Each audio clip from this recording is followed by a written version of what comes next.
every night you return to it. Without thinking, without question, you fluff it, flip it, press into it. Maybe it's too warm, too firm, or on rare and glorious occasions just right. But have you ever asked yourself, where did it come from? Not the pillow from your bed, the pillow itself, that quiet rectangle of fabric and filler, so ordinary, so overlooked, has a story longer than most empires. A story that winds through deserts and dynasties, temples and tenements, palaces and pillows stuffed with straw. This isn't the history of kings or wars or inventions that reshaped the world. This is the history of what happens after all that, when the lights go out, when the body surrenders, when the mind drifts. This is the story of the pillow. Told not with drum rolls or declarations, but with a slow breath and maybe a yawn. I'm the insomniac historian. Or maybe just a sleepy Einstein scribbling thoughts before bed. And tonight we're exploring one of the quietest revolutions in human comfort. So settle in, pull your blanket close, rest your head, because history, like sleep, begins with a pillow.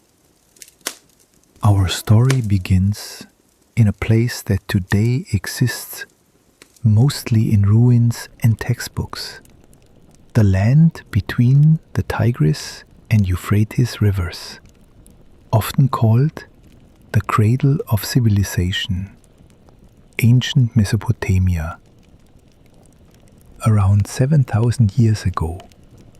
Now, if you're picturing thick blankets, cotton sheets, and a soft pillow at the head of a cozy bed, pause that imagination, because in this ancient world, comfort meant survival. The people of this region, the Sumerians, Akkadians, Babylonians, are remembered for their great inventions: the wheel, the first writing system, ziggurats, law codes, but they also invented something far more modest, something that wouldn't make headlines but would cradle heads, the pillow, but not as we know it. Imagine laying your weary head not on a feathery puff, but on a slab of stone. These early pillows were carved from limestone or basalt, shaped like small benches, curved slightly at the top to cradle the neck. They elevated the head just a few inches above the ground. Why? Insects, scorpions, dust mites. The Mesopotamian nights were not kind. Keeping your head off the floor was more than comfort. It was protection. Practical, logical. And yes, it probably hurt a little, but pain was familiar. You were a farmer, or a potter, or maybe a priest. Your day was filled with sun, labor, prayers. You didn't expect softness. You expected function. These stone pillows were mostly used by the wealthy, those who could afford dedicated sleeping spaces and domestic artisans. The poor likely made do with folded cloth, an arm, or nothing at all. Archaeologists have uncovered these ancient headrests in tombs, placed next to the dead with intention. It's believed that even in the afterlife, the head deserved support. Perhaps dreams continued after death. Some had carvings, simple decorative lines or symbols that scholars are still trying to interpret.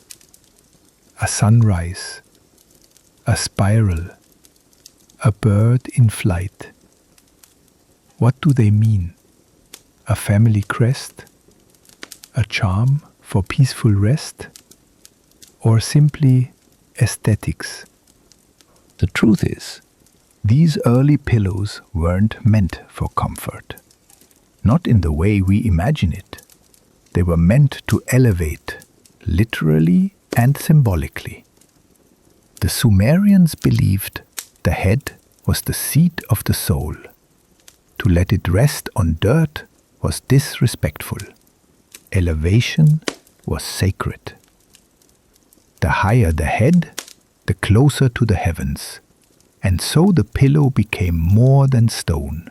It became a cultural statement, a technological adaptation, a spiritual tool. Try to picture this.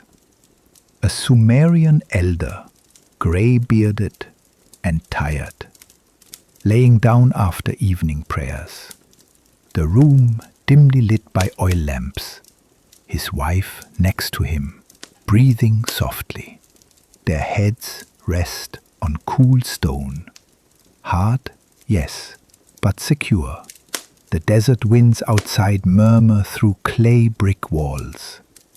In this quiet, carved simplicity, a civilization sleeps. This was the first chapter in the long, sleepy tale of the pillow. And though it may have been hard as rock, it laid the foundation for every dream that followed. From the wind-swept ziggurats of Mesopotamia, let us drift like the slow curl of incense smoke down to the banks of the Nile.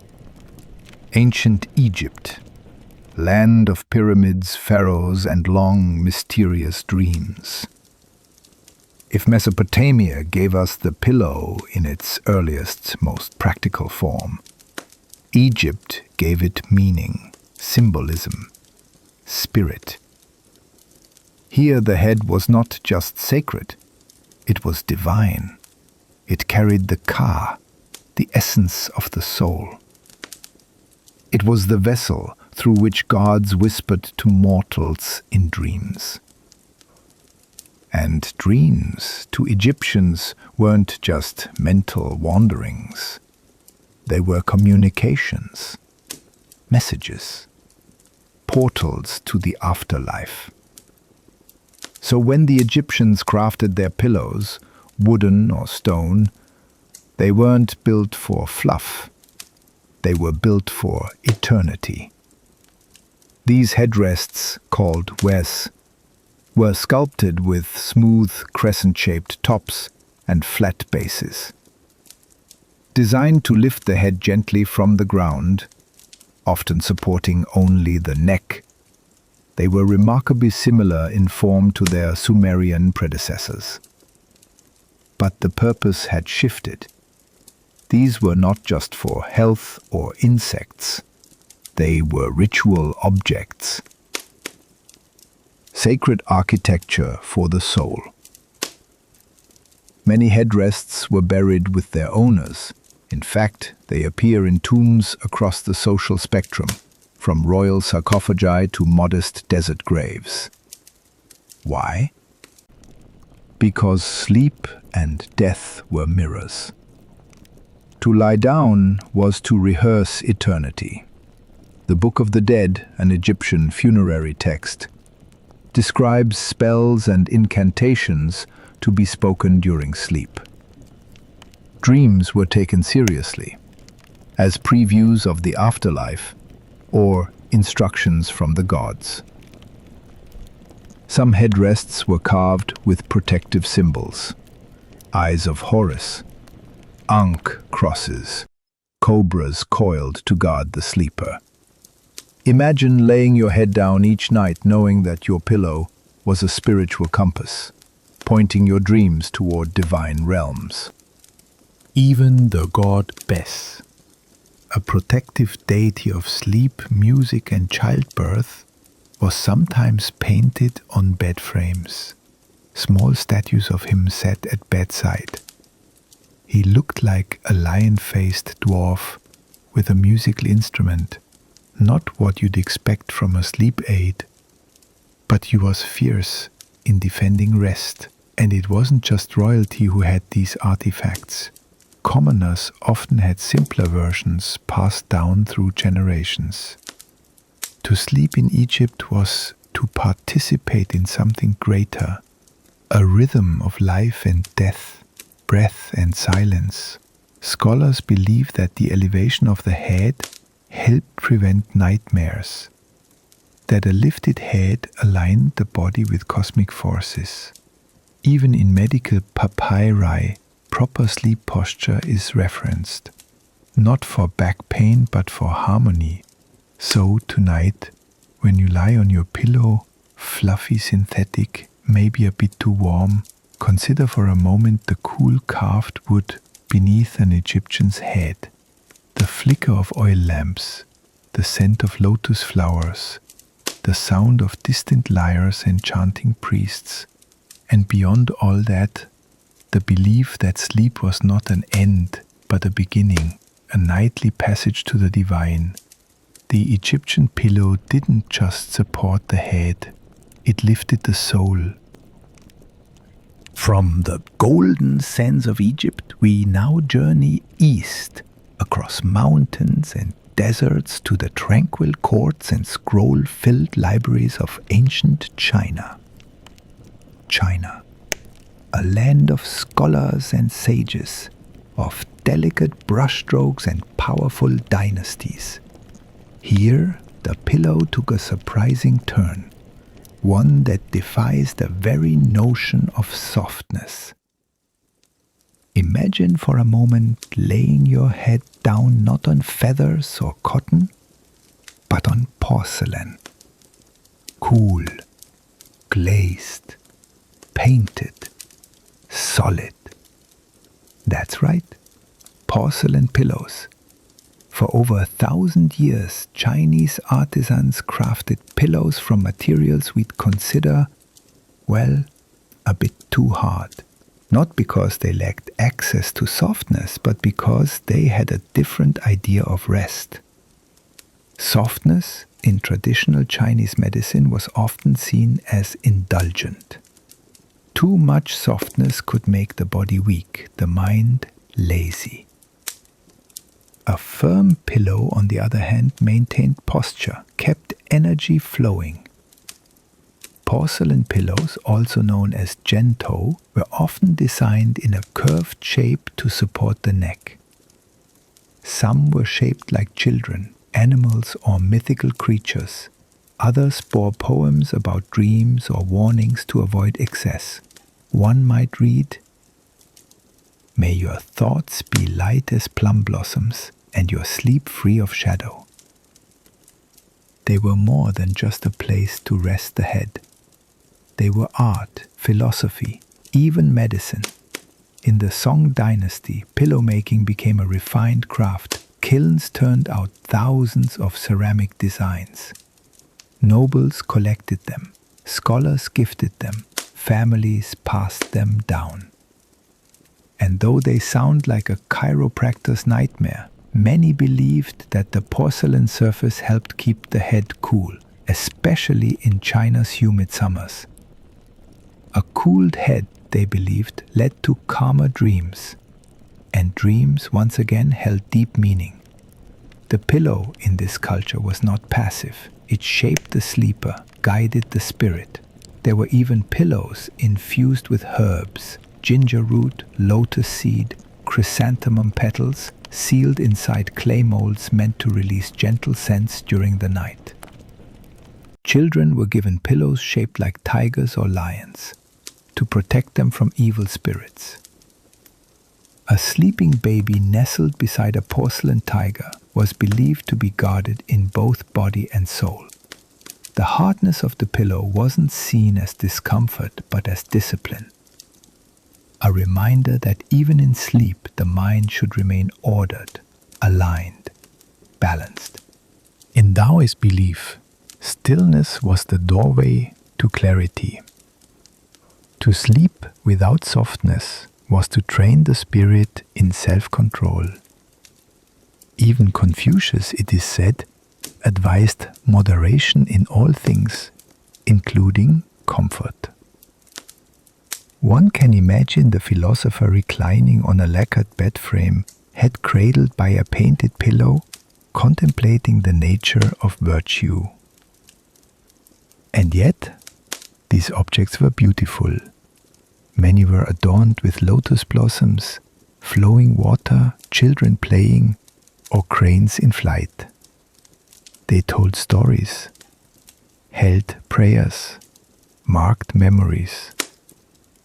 In Chinese burial sites, porcelain pillows have been found beside the deceased, meant to carry them into the next world with grace and composure.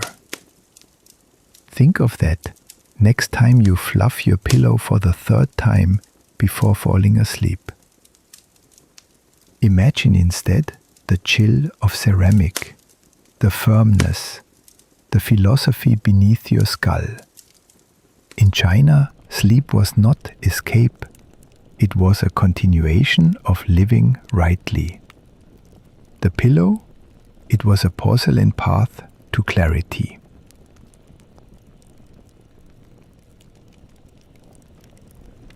As we float westward from the porcelain stillness of China, we find ourselves in a warmer breeze among the quiet courtyards and sacred halls of ancient India. Here, the pillow took on yet another identity, gentle, modest, and peaceful.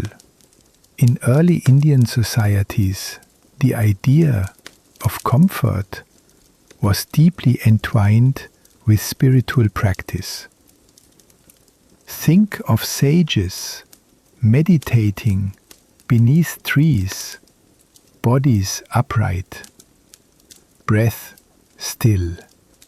In such a world, a pillow wasn't simply for luxury, it was for alignment, for balance. The earliest Indian pillows were filled with cotton, a material native to the region and abundant in the Indus Valley. Simple in form, these pillows were soft but firm, not plush by modern standards, but sufficient to support long hours of meditation or rest. Some were wrapped in cloth, dyed with turmeric or sandalwood, natural substances believed to have calming properties. Others were embroidered with sacred symbols such as the Om, or adorned with elephants, lotus flowers, or the tree of life. To lie down in ancient India was to find stillness in both body and mind. Pillows helped maintain posture, aiding in breath control, a vital element of yoga and Ayurveda. Now drift west, across deserts and seas, to a land of philosophers and poets, ancient Greece. Here, the pillow gained something new, indulgence. The Greeks were fond of reclining, not just for sleeping, but for living. Banquets, debates, storytelling, all done while lying sideways on couches, propped up by pillows. They used cylindrical bolsters and square cushions filled with wool, straw, or feathers, covered in linen or dyed cloth. These pillows added both comfort and status to any gathering. In the symposium, the classic Greek evening of drink and dialogue, men lounged on pillowed couches, sipping wine and discussing the meaning of life. It was not just a moment of relaxation, it was a way to elevate conversation. And in Greek medicine, rest was seen as essential. The physician Hippocrates prescribed proper sleeping posture as part of treatment. A well-positioned pillow, he believed, could ease everything from muscle pain to melancholy. Pillows weren't just props, they were part of the philosophy of well-being. From Greece, we move to its imperial successor, Rome. The Romans, ever systematic, expanded the pillow's role dramatically. In a Roman household, there was a pillow for everything. Neck pillows, arm pillows, sleeping pillows, decorative pillows, even footrests. Roman couches, called lectus, were layered with cushions, often trimmed with gold thread or dyed in imperial purple. To own many pillows was a display of wealth, but also of order. The Romans believed that every part of life, including sleep, should be civilized, organized, and purposeful. For travel, they carried smaller neck rolls or soft bags of straw to rest during long journeys across their vast empire. Roman soldiers were even known to carry compact bedrolls with small cushions sewn inside. In the bedrooms of Roman villas, we find the first documented use of feather-filled pillows as luxury items. Imported goose feathers, sewn tightly into linen cases, reserved for the patrician class. And like the Greeks, the Romans also believed in dreams as omens.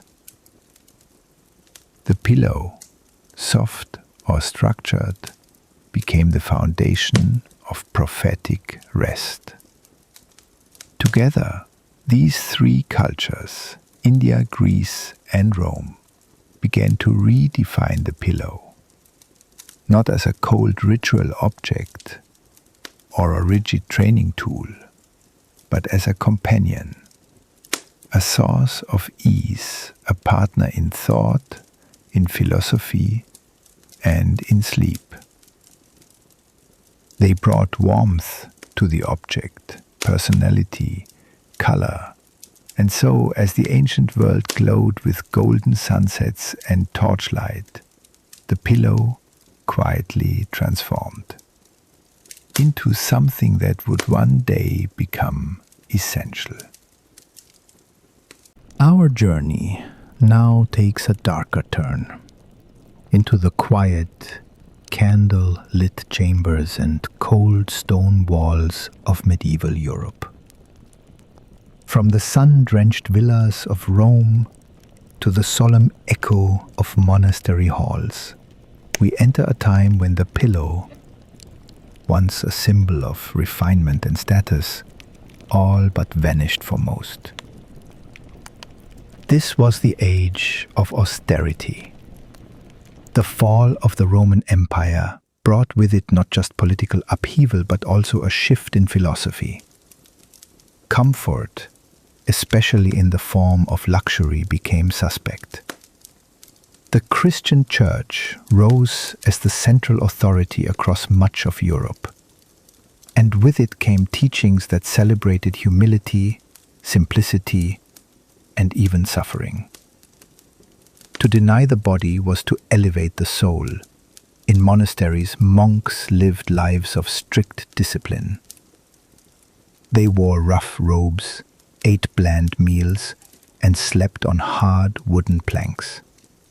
Many had no pillow at all, only a folded cloth or their own arms to rest upon. To sleep without softness was a spiritual exercise, an imitation of Christ's suffering. For the common folk, life was no easier.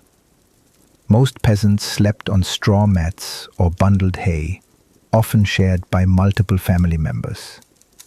If a pillow existed in the home, it was likely a hand-sewn sack stuffed with spare rags or animal hair. But even that was rare.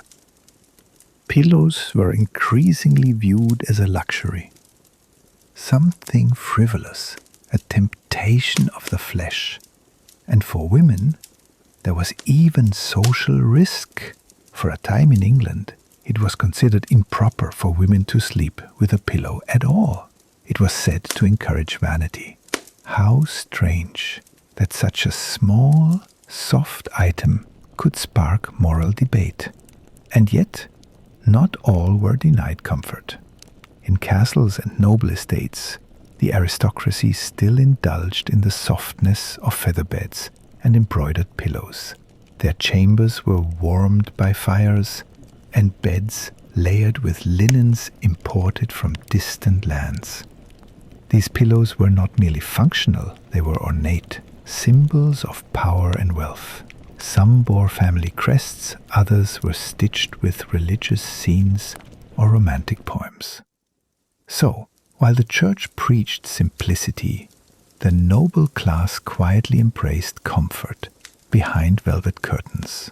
This contradiction between public piety and private indulgence was one of the many paradoxes of the medieval world.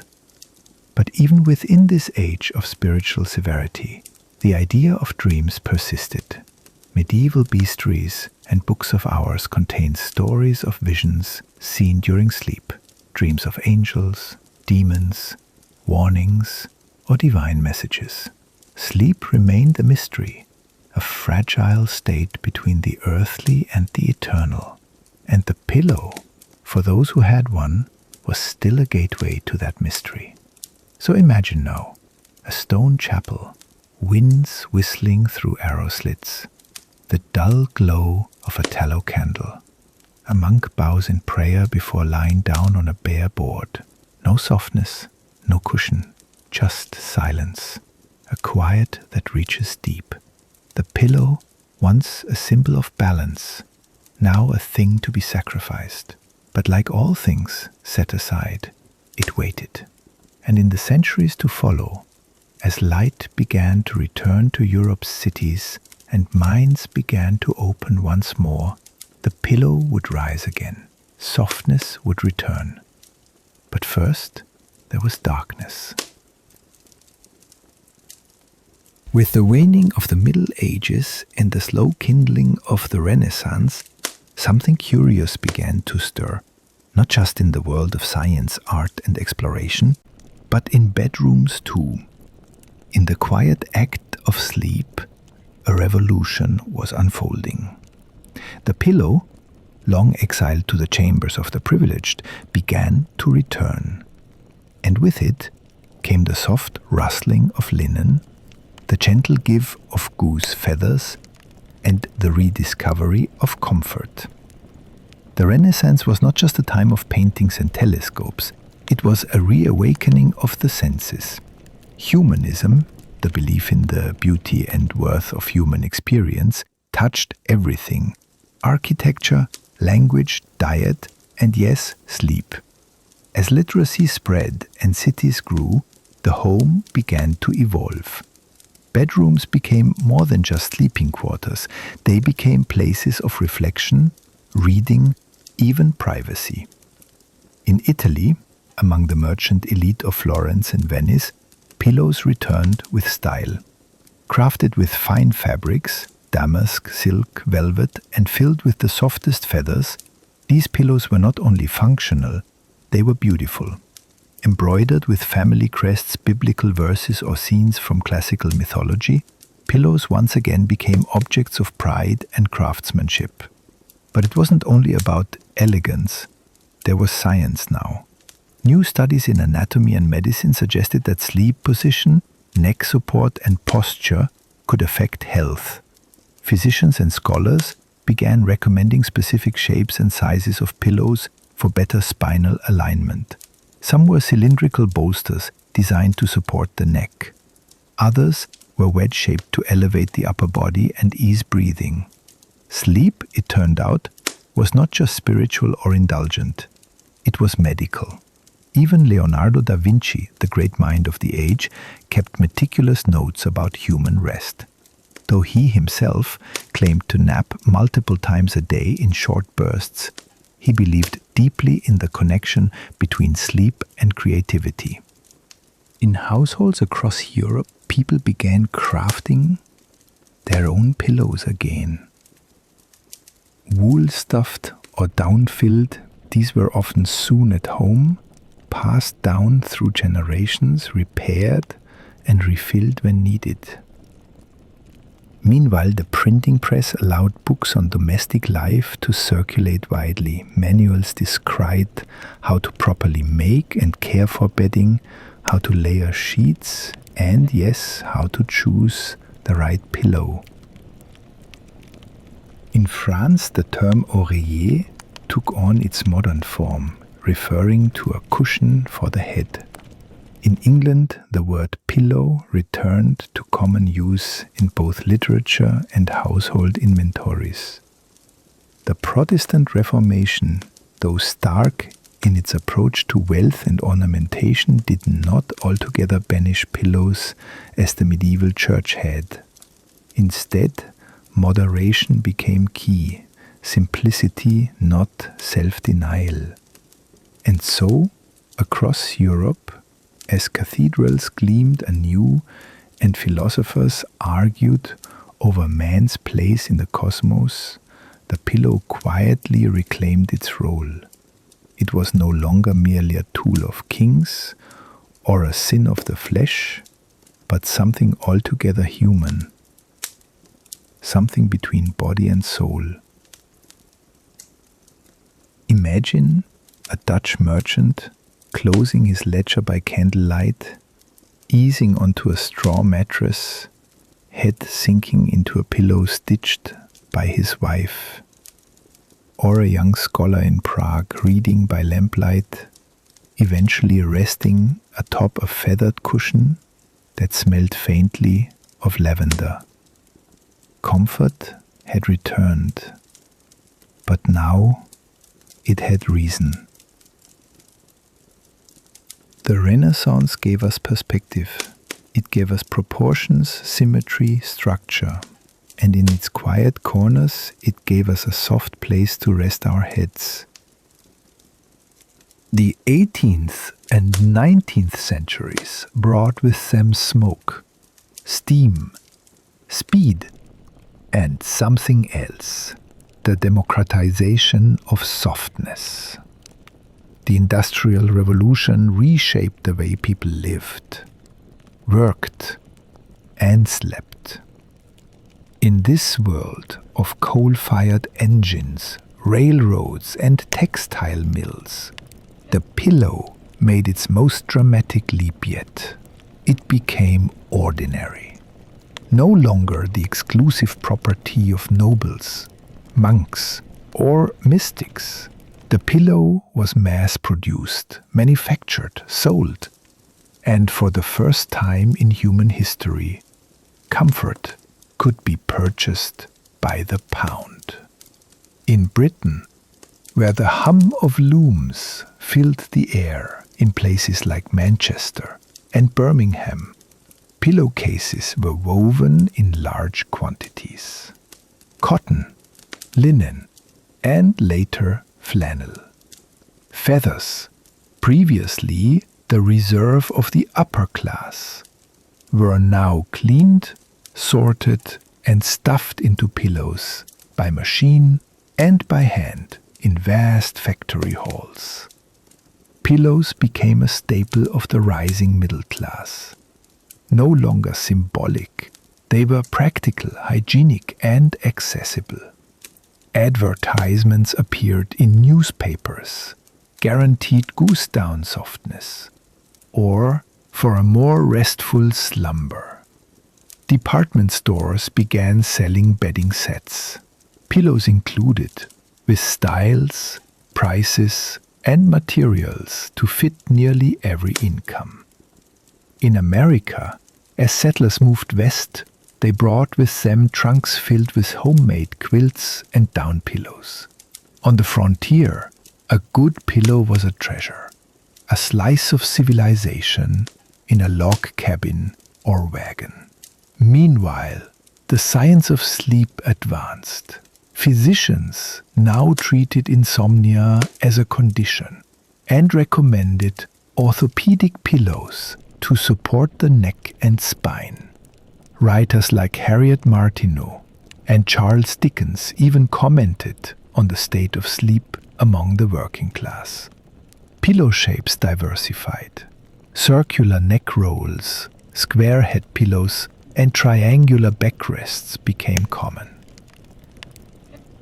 By the mid-1800s, factories in Germany, France, and the US were turning out thousands of pillows each month. Some were filled with cotton or horsehair, others with straw or kapok, a tropical fiber imported from Asia. And as industrial technology spread, so did hygiene standards. People began to wash their pillowcases regularly. Pillow covers with zippers or buttons were invented. Dust mites, once tolerated, became unwelcome guests. The Victorians took their sleep very seriously. Bedrooms became ornate temples to rest, complete with lace-trimmed pillows, bolsters and shams. Etiquette manuals detailed how to display pillows on a properly made bed. In this period, comfort took on moral significance. A neat bed implied moral character. A clean pillow, a clean conscience. But for many factory workers, long hours and harsh conditions meant sleep was short and precious. A pillow in these cases was not luxury, but relief. Imagine the contrast. A soot-covered laborer in London, dozing for a few short hours, cheek pressed into a thin cotton cushion, while across town, a lady in silk pyjamas is gently propped by a tower of embroidered pillows. The pillow, like society itself, now lived in two worlds, one of toil and one of tea. But no matter the setting, the pillow had become indispensable, ubiquitous, a quiet revolution. It was no longer a religious relic or a sign of aristocracy. It was part of daily life. And in its silent way, it was helping shape the modern concept of rest. For the first time, humanity was beginning to understand sleep as a necessity, not just for the body, but for the mind. And under every weary head, from Manchester to Massachusetts, there was a pillow waiting. As we drift into the 20th and 21st centuries, the pillow, once carved from stone and passed down in silence, has entered a new phase. It listens. This is the age of ergonomic curves, pressure points and proprietary foams, of sleep apps and smart pillows, of bedtime routines curated with clinical precision. The pillow has become not just a comfort, but a science. In 1966, NASA commissioned the development of a new material, viscoelastic polyurethane, a substance designed to absorb shock and improve cushioning in aircraft seats. That same material, decades later, would revolutionize bedrooms, memory foam, a strange sponge-like material that remembers the shape of your head, responds to temperature, molds to you. It was marketed as the pillow that could align your spine, relieve pain, and, perhaps most seductively, help you sleep like never before. Sleep became the frontier of wellness. Researchers and marketers alike began to speak of REM cycles, sleep depth, melatonin rhythms, blue light interference. Pillows were no longer just about softness, they were about support. Scientific, emotional, and even spiritual. In Japan, buckwheat pillows remained popular, said to cool the head and balance energy. In Scandinavia, minimalist down pillows were crafted with ethical sourcing and sustainable design. In America, orthopedic pillows took off, contoured, ventilated, gel-infused. Even technology entered the fray. Smart pillows now monitor your sleep patterns. Some gently vibrate to reduce snoring. Others pair with your smartphone to analyze sleep quality, tracking movement, temperature, and sound. And all the while, the pillow remains your closest inanimate companion. We talk to it, cry into it, hug it when we're alone. Pillows have absorbed more than just heads. They've held secrets, dreams, fears. And they've adapted. Today's pillow is personal. Some come chilled, others heated. Some promise dream enhancement, others stress relief. Some mimic the firmness of ancient headrests. Others melt beneath your cheek like a cloud. The pillow is no longer one size fits all. It has become an identity. But for all this evolution, for all the tech and tailoring, we remain, as ever, creatures of habit and longing. Still searching for that perfect position, that soft corner of the universe where we can finally let go. A child still curls up with a beloved pillow. An elder still flips stairs to the cool side. Couples share, toss, rearrange. Travelers stuff theirs into backpacks. Students bring them to dorms. Soldiers carry them from base to base. The pillow, in its modern form, is the most intimate of tools. It knows the shape of our sleep. And in an age of constant stimulation, glowing screens, and endless noise, the pillow stands as our nightly invitation to quiet. It reminds us that rest is not an indulgence.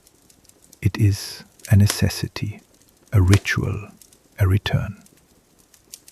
And though today's pillows may be molded by machines or designed by algorithms, they carry within them a lineage that spans millennia.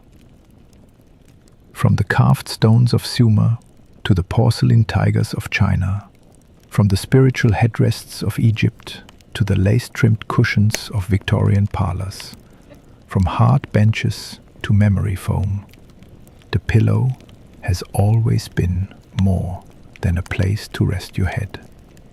It has been a mirror of the human soul, a silent witness to every sigh, dream, and sleepless night. And so we come to the end, not of the pillow, but of our long, sleepy journey beside it. From stone cradles in dusty temples to smart pillows blowing faintly on bedside tables, the pillow has accompanied us through every age, silently, faithfully. It has seen the rise of empires and the fall of kings. It has rested beneath the heads of farmers, monks, mothers, inventors, and dreamers. It has held the weight of our joys and our burdens night after night. In its silence, it has listened to prayers, to whispered confessions, to the soft breath of a child's first sleep. It has comforted the grieving, supported the exhausted, and waited patiently for the restless to finally settle. The pillow does not judge. It does not speak. But in that silence, it has become something rare, a constant, a shape-shifting, history-wrapped companion. It is there when we collapse, when we reflect, when we dream. Perhaps that's why it has endured. While everything around us changes, technology, society, the very structure of our days, the pillow remains. Familiar, dependable. A small, quiet promise that no matter how far we roam, we can return each night to softness, to stillness, to the ancient rhythm of breath and slumber. And maybe, just maybe, when you lay your head down tonight, you'll remember you are not the first. You are part of an unbroken lineage of sleepers, stretching back over 9,000 years.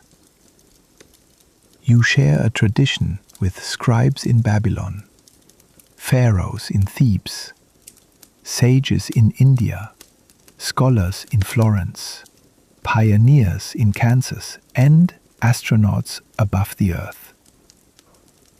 All cradled by the same gentle invention, the pillow. So, sleep well, fellow traveler. The journey continues. But for now, close your eyes. Let history hold your head.